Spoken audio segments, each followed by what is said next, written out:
So we apparently have new bosses in the Republican Party. They are Robert and Rebekah Mercer. Robert Mercer is a hedge fund guy. I'll tell you all about him in a second. His daughter is Rebekah, and she is now deeply involved in the Trump campaign. So people knew that the takeover was coming when the Mercers decided to fund the RNC. To help pay for the convention, Time magazine explains, the family foundation that Mercer runs wrote a $500,000 check, pocket change for them, really. And so they decided, yeah, we're buying our way in, and they got their luxury suite, and they brought a couple of people. You know who they brought? Now remember, at the time, Paul Manafort is running the campaign for Donald Trump. They brought someone named Kellyanne Conway and Steve Bannon. Oh, right, Kellyanne Conway is now his campaign manager, and Steve Bannon is the campaign CEO, whatever the hell that means. So the Mercers brought them in. A Trump ally said that at the time, when they saw the Mercers, they said, quote, "We viewed them as a boarding party." So they're here to board and take over. Now, how do you take over if you're in the Republican Party? By the way, usually in the Democratic Party, too. You do it with the money, Lebowski. So now let me give you the details of how they took over, and then I'll tell you what their motivation is. Shortly after an August discussion with Mercer, Trump ousted his top operative, Paul Manafort, and installed Conway and Bannon as his new campaign manager and CEO. Wow, what a wonderful coincidence. The guys with the money came in and said, hey, here's our guys, Conway and Bannon, and boom, they brought them in. Huh. Funny how that works. The younger Mercer, that's Rebekah Mercer, assumed day-to-day control of the family's new pro-Trump Super PAC, replacing GOP activist and family ally David Bossie, who became Conway's deputies. They took over completely. They're even running the PAC because the PAC's going to have the real money that you're spending in favor of Donald Trump. Now, another Trump ally explains, they bought their way in. The people in charge are all Mercer people. Okay, so this is how it works. Now, remember, I just told you about how Ted Cruz all of a sudden bowed his head and endorsed Donald Trump. And everybody's like, oh, I wonder why he's doing that. And they have a bunch of explanations. He really doesn't want Hillary Clinton to win. Well, yeah, Trump was against Hillary Clinton at the convention when Cruz refused to nominate him. Even Glenn Beck pointed that out. No, I told you it's about the money. And at the end of the story, I told you about donors named the Mercers who told Cruz, you will not get another dime if you do not support Donald Trump. In fact, after the convention, they were already livid and said, after Cruz did his little stunt, we need all hands on deck to ensure that Mr. Trump prevails. Unfortunately, Senator Cruz has chosen to remain in his bunk below, a decision both regrettable and revealing. Now, you got to understand something. The Mercers gave Ted Cruz's Super PAC over $13 million. So they bought Cruz in the first place. Then Cruz doesn't back Trump, they're pissed.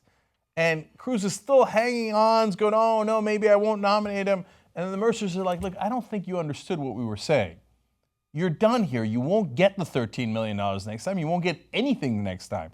And Cruz is like, yeah, I meant to endorse Trump. I meant Trump. Right, of course. Yes, Mr. Mercer. Of course, Mr. Mercer. See, this is how politics works in America. Deep, unbelievable corruption. These are out-and-out bribes. We made the bribes legal. So they just pour them in campaign contributions into their super PACs, and they just buy the whole thing. They bought the Cruz campaign. They bought Cruz, Mr. Oh, I'm so principled conservative, then bows his head to the real bosses of the party, the funders, the donors, and then they went in and wholesale bought the Trump campaign. Now, Trump, he's so rich, can't be bought, right? That's why I've been telling you, the guy isn't that rich. I don't think he even has $1 billion. He got money left over from his dad, and ever since then, he's been scamming people $10,000 at a dime, trying to put together some sort of money. So the Mercers come along, they got real money. He's like, oh my God, oh yes, Mr. Mercer, absolutely, Mr. Mercer. You'd like to take over my campaign, Mr. Mercer? Of course you can. That's Donald Trump. That's who he is. So more details. So let's find out who's this Robert Mercer guy, and what's his motivation? He's 70 years old. I told you he runs a hedge fund. We'll get back to that because that turns out to be a little bit relevant. First, some fun, rich eccentricities, because he is very wealthy. He owns a 203-foot yacht called Sea Owl, outfitted with intricate frescoes, a 4-story mural carved from Peruvian mahogany, and a chandelier of Venetian glass. I hear his whole yacht smells of rich mahogany. He's like a comic book character. But so okay, he's rich. That doesn't mean anything. I'm just giving you background on who he is. He says he's also a man of exacting standards, Time magazine explains. In 2013, he settled a lawsuit brought by Owl's Nest staffers who claimed Mercer had docked their pay for infractions like failing to refill shampoo bottles, level picture frames, or closed doors. Now, that is beginning to give you a little bit of insight into his character. The guy has hundreds of millions of dollars. And he's like, you did not refill my shampoo bottle. Now, look, I guess it's okay to say to your hired help on your yacht, I'd like my shampoo bottle refilled. It's another thing to dock their pay. I think you got enough money, and I think that if you just said it to them, they would refill the shampoo bottle. But that's the kind of guy he is. Okay. What's his politics? You're not going to be surprised by this. Someone who knows him, Nick Patterson, says, I would say he's ultra-conservative. He really did not like Bill or Hillary Clinton. Yeah, no, I don't suspect that he does. Now, to be fair to Robert Mercer, he is actually smart, unlike Trump. So he has a PhD. He studied both numbers and linguistics and made some significant contributions there. And then when he went to go work at the stock market, they've done an unbelievable job at his hedge fund. They've made a lot of money, and he is, in that sense, self-made. No one's ever truly self-made, but his daddy didn't leave him any money like Trump's daddy did.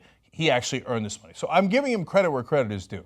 He's also eccentric to the point of being, well, look, I don't believe in these conspiracy theories. I think that they're borderline crazy.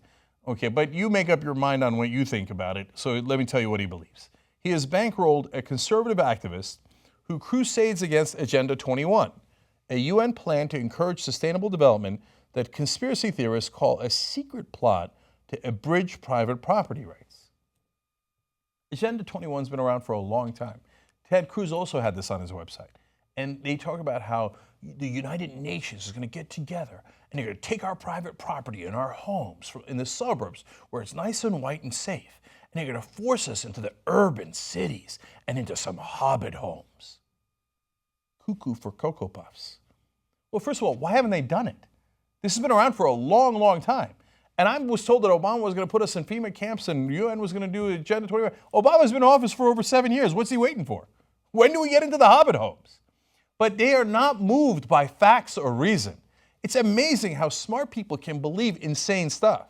He's not done yet. One more kooky thing. He says he's also sponsored an annual conference on disaster preparedness run by an Arizona physician who suggested government authorities may have had a role in the 2015 San Bernardino, California massacre. Oh boy. Like when you start talking about how the government is secretly doing operations where they're doing the shootings, the mass shootings. Okay.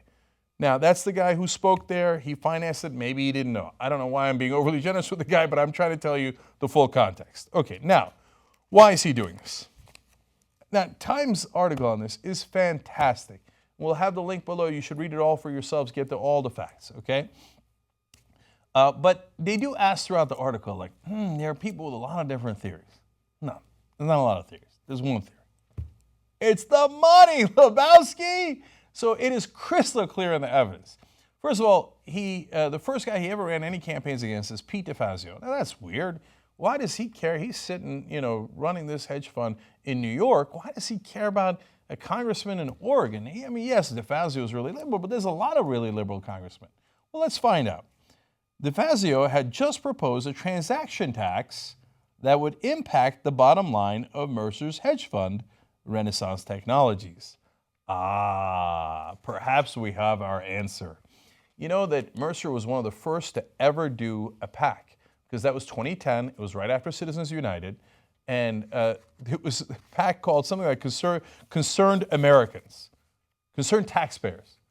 You know how many concerned taxpayers were in that group? 2. 2 incredibly wealthy guys. One was a Baltimore construction baron who wanted to run a campaign against a politician in Maryland, and the other one was Robert Mercer, who wanted to make sure DeFazio didn't get reelected because he didn't want to pay that financial transaction tax that would affect him. Gee, I wonder what motivates him. I can't quite figure it out. Okay. Now, why is he so against Hillary Clinton? Well, Time explains, it makes sense that Mercer has bankrolled Republicans challenging Hillary Clinton, who proposed a new tax on some profits from lightning-quick trading that critics call unfair. So that's exactly the kind of trading that Renaissance Technologies does. So now if you're wondering, wait, how could you give all that money to Ted Cruz and Donald Trump? They hate each other. A lot of their ideology is vastly different, even though they're both in the same party. One is a Christian conservative, the other one doesn't care at all about Christianity, and the list goes on and on. Because he doesn't care about any of that ideology. He just wants to make sure that Hillary Clinton doesn't pass that tax, because that tax is going to cost him a lot of money. Now it would go towards schools for your kids and bridges and maybe job opportunities, but he doesn't care about that. He wants to make more money. That's why he's opposed to those guys, against Hillary Clinton, against DeFazio, and that's why he backs the Republicans, and that's why he buys them. It is not complicated. Okay. Now, Renaissance Technologies, what do?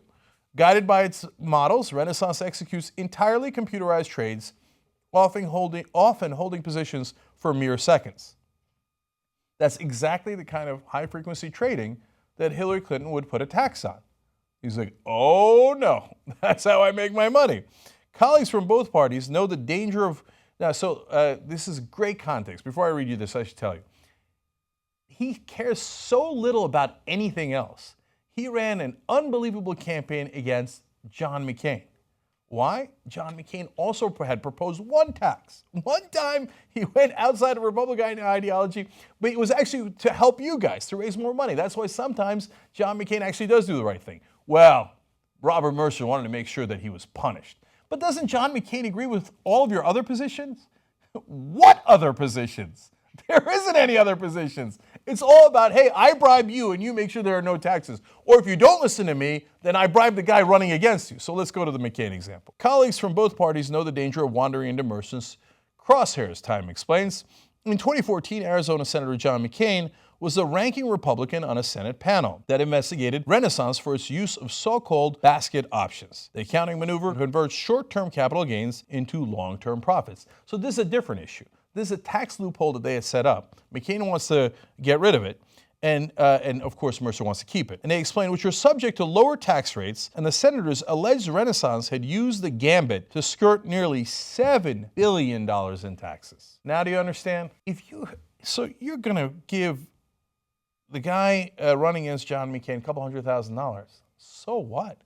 You're going to give a couple $100,000 to the guy running against DeFazio. So what? You're going to give $13 million to Ted Cruz, $20 million to other people. Who cares? That's nothing compared to the $7 billion tax loophole that you have bribed all the other politicians to acquire. This is crony capitalism. And when they don't pay the taxes, you pay the taxes. They transfer the taxes onto you, and then they laugh while they go, oh yes, our ideology is against crony capitalism. They bought it. They bought it, idiots. I just got myself $7 billion. And McCain, you want to put an end to that? Oh, no, we're going to put an end to you. So they explain further. As the IRS investigated the firm, Mercer gave $500,000 to a conservative organization that was suing the agency. It's unclear if the donation supported the lawsuit. Yeah, sure, pretty unclear. Last summer, with McCain locked in a tough primary fight, the financier cut a $200,000 check to a group supporting McCain's right-wing challenger. Now, look, they don't win every time. John McCain and DeFazio have been in Congress a long time. They wound up winning those battles. But they do win a majority of the time. 95% of the time, the guy with more money wins the race in Congress. So, but there's one other thing that I wanted to note there. Not only do they give against their political opponents, but they also give to these think tanks and political groups that are so-called grassroots. They're no grassroots, okay? All they have is these guys who want to avoid paying their taxes. So what do? They create a fake grassroots group that then sues the IRS. Wait, I thought you were for tort reform. You didn't want to sue people. Oh, when it comes to protecting your money, you want to sue the hell out of what? The IRS. How many times have I told you? The whole Republican ideology against the IRS is not because they want to save you taxes. It's because they want to make sure the IRS cannot do its job and go after people who are enormously wealthy, who are cheating on their taxes or creating tax loopholes. Well, those are the guys that the Republicans are trying, and oftentimes Democrats, trying to protect. And what does that do? It shifts the tax burden onto you, because you're not connected. You haven't bribed these politicians. Okay. How else do they do that? So they buy the politicians, they create these groups, and here's another group, Media Research Center, run by Bozell. This is a well-known conservative group. They received nearly $9 million in Mercer grants from 2012 to 2014. All these guys who brag about, oh yeah, capitalism, yeah, that's right. They're like, oh, please, Mr. Mercer, please give us that. Oh, great, we got $9 million. We didn't have to earn a goddamn thing. Okay. Oh, we're so grassroots. The people are so sick of it. They want conservative media organizations. How much did we get from the people? Oh, nothing? Bupkis? Oh, Mr. Mercer, please, Mr. Mercer. Yes, Mr. Mercer, here's $9 million. Breitbart. Now, I'm told that's a very successful media organization. Trump might even join up with them if he loses and start a really big media organization that's going to be really good. I mean, these guys are great businessmen, right? It has reportedly gotten over $10 million from Robert Mercer. What happened? I thought you guys were capitalists. I thought you guys were great businessmen. No, you're welfare queens. That's what you are. You go and suck up to the rich so that you can create propaganda for them. The entire right wing is structured around this. All their so-called grassroots groups, their media, their activist groups, and their politicians, all bought so that the rich can get their tax breaks. To that effect, Mercer right now is the largest donor to the Republican Party, has given over $20 million. Not only that, he picks his targets on the issues that he cares about. And there's only one issue he cares about. Doesn't matter if you're a Republican or a liberal. It doesn't care what your ideology is. Are you for that tax or are you against that tax? So since 2010, Mercer has contributed $100,000 or more to at least 29 different Super PACs. Now you might think, well, that's a lot of money. It ain't to Robert Mercer because I told you about the other tax loophole. How much would the financial transaction tax bring into the U.S. government? $185 billion over 10 years. Now, that's not all from Mercer. That's a financial transaction tax that applies to everybody. But that is exactly what Mercer does, and he would pay a significant portion of that. And by the way, he should. Right now, the high-frequency trading, you know all they do? They're not trying to figure out who has the best company and move money in the right financial markets to get to the right results, and that's how the markets work. No, they only hold a stock for seconds. They've figured out computer programming, and yes, they're smart in how they figured it out, but no, it adds no value. This is not how capitalism is supposed to work. They figured out computer programs that allow them to buy the stock a second before you do.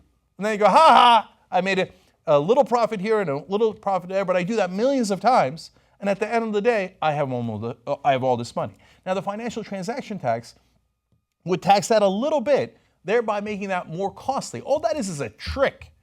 You're going to read, there's whole books written about this. Michael Lewis wrote a great book about this. So you should read it, okay? But so it would help to at least bring down that trick a little bit, and it would create a lot of revenue for infrastructure, for jobs, all the things that could help you, for education for your kids so they could have a shot at being a PhD and then a Wall Street trader or whatever they wanted to be, right? Equality of opportunity, not results. They don't want that. No.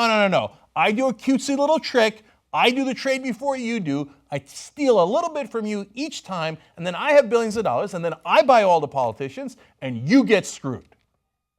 You got to get the money out of politics. If you don't get the money out of politics, they're just going to buy everybody. You know why? It's logical. If you're a guy sitting with billions of dollars, then they're going to pass this tax against you. Well, you say, I'm not going to pay it. I want the American people to pay it. I don't want to pay it. I want to transfer that on to you. So I'm just going to bribe them all. Idiots. You change the law and let me bribe them, then I'm going to bribe them. So let's stop the bribery. We made it legal. We can make it illegal. We're supposed to run this country. It's supposed to be a democracy. It's not supposed to be run by the lords that lord over us. wolf-pac.com. Come and fight them. Come and fight them. We're going to win. Over 90% of the country agrees with us. If we fight, we win. If you don't fight, you know what you're doing? You're saying, all right, take all my money. I'm going to pay the taxes. The billionaires are going to get away with it. We lost the democracy, and I'm not going to do anything about it. Well, we don't accept that. We are fighters for free and fair elections, and we will beat these guys. Wolf-pac.com. Young Turks.